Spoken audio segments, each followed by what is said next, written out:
Subscribe. یہ بھی ابن ماجہ اور بہقی میں ہے حضرت عبداللہ ابن مسعود رضی اللہ تعالی عنہ. التائب من الذنب کمن لا ذنب له. گناہ سے توبہ کرنے والا ایسے ہے جیسے اس نے کبھی گناہ کیا ہی نہیں. دھل جاتی ہے، تختی دھل گئی.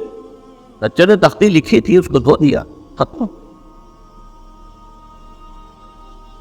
ایک حدیث تو پڑھ کر میں بھی چونکا. یہ اصل میں اسلوب ہے بیان کا، بتانے کے لیے کہ تمہارے دلوں کے اندر مایوسی کا غلبہ نہ، جو رحمت خدا بندی سے مایوس.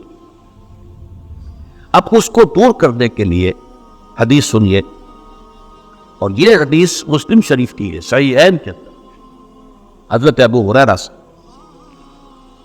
حضور فرماتے ہیں والذی نفسی بیدہ، قسم ہے اس ذات کی جس کے ہاتھ میں میری جان ہے، لو لم تذنبوا، اگر تم لوگ گناہ نہ کرتے، لذهب اللہ بکم، وہ تعالیٰ تمہیں لے جاتا کہیں اور، ولجاء بقوم یذنبون، اور پھر کسی ایسی مخلوق کو پیدا کرتا ہے جو گناہ کرتے، فیستغفروا اللہ، اور پھر وہ اللہ سے استغفار کرتے اور توبہ کرتے، فیغفر لہم، اور اللہ تعالیٰ انہیں معاف کرتے ہیں. اور اس کے راوی حضرت علی ہے رضی اللہ تعالیٰ عنہ. ان اللہ یحب العبد المؤمن المفتن التواب.